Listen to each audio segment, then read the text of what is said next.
Hey everyone, hope you guys are all surviving the frigid temperatures this weekend. This week, I'd like to talk about how counseling has changed my life over the last couple of years. And for me, there's four stages of counseling. Some people may need less, some people may need more. But for me, there's four stages, and I'll go over that with you guys today. First, I'll read a little scripture. Proverbs 20:18 says, "Plans succeed through good counsel. Don't go to war without wise advice." Now, I don't think they literally mean war. Maybe they do, but that's the cool thing about the Bible. You can interpret it different ways. And my interpretation of war is any struggle you are going through, any any day-to-day struggle or you know trauma from your childhood. I mean, any struggle at all is a battle, and you're constantly at war. And the best thing to do is to seek wise advice from somebody who's been there, done that, somebody with education on that issue, somebody that can help you. Sometimes you can't do it on your own. So the first stage of counseling, which I have struggled with in the past, and I'm still not that good at it, but I'm working on it, and I think it's very important. And I think that is to counsel with your spouse, your significant other. This is more for a day-to-day issue. You know, something breaks, or you need money for something, you need to figure something out financially, or a place to live, or anything going on, small, um, day-to-day stuff. Definitely talk to your husband or wife first about it. See what they think. Sometimes a different view on things can really help, especially when you're struggling. You tend to get tunnel vision, and you only see things a certain way, and all it takes is talking to somebody like your wife or husband, and maybe they can open your eyes to a different view. And like I said, that's something I'm really working on hard lately. Is just going to my wife and seeking her advice. The second would be to simply go to church. Going to church, man, you can get a good message.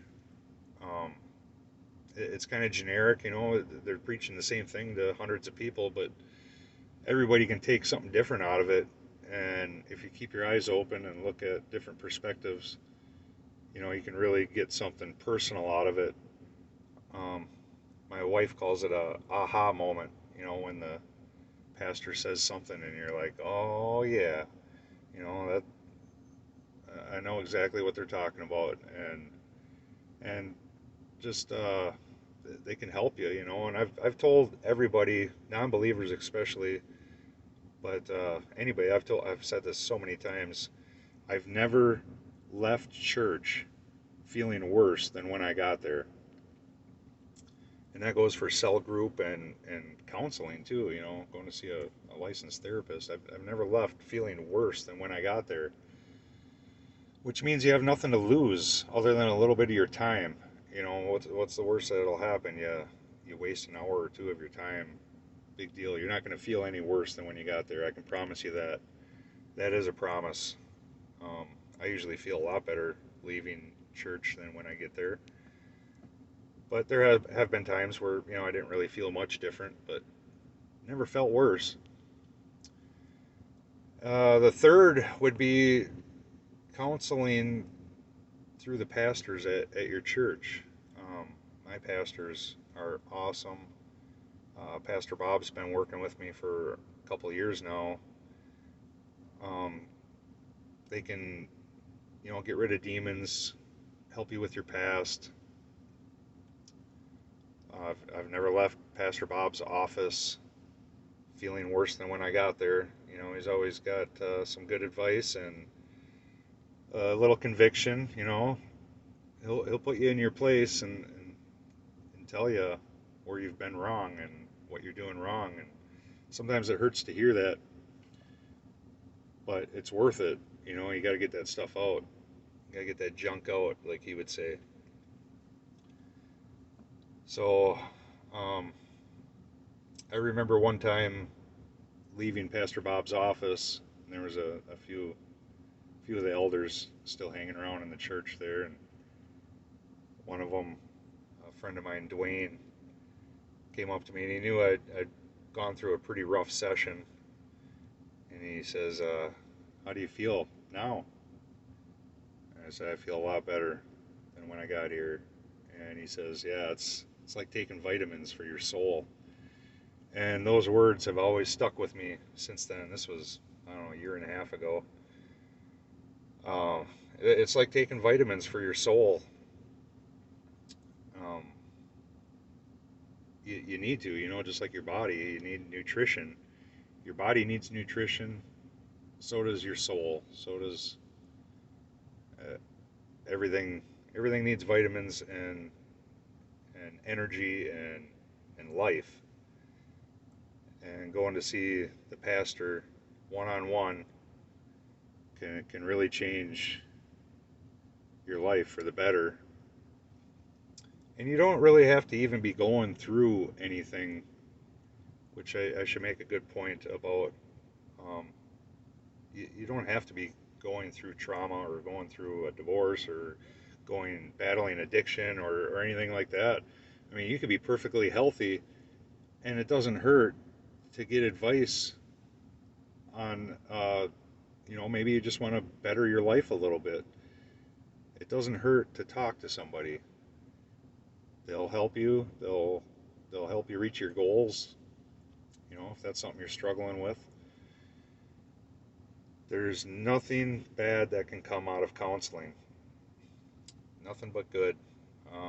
The fourth one is a licensed therapist.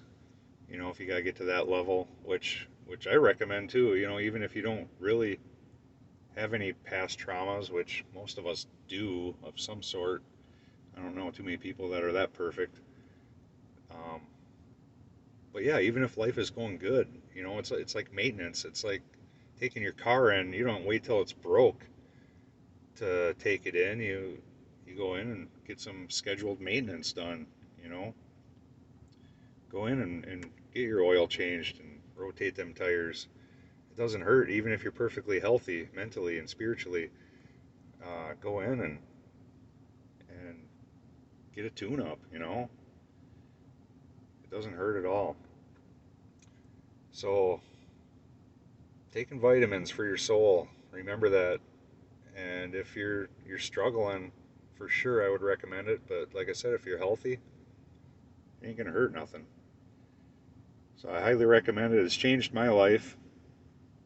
I was in a pretty dark place, as you guys have probably figured out through my testimonies.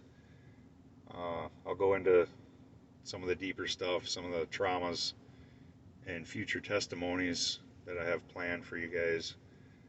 But for now, I'd say, just keep on going in, talking to somebody, even if it's just your spouse, get that stuff out on the table.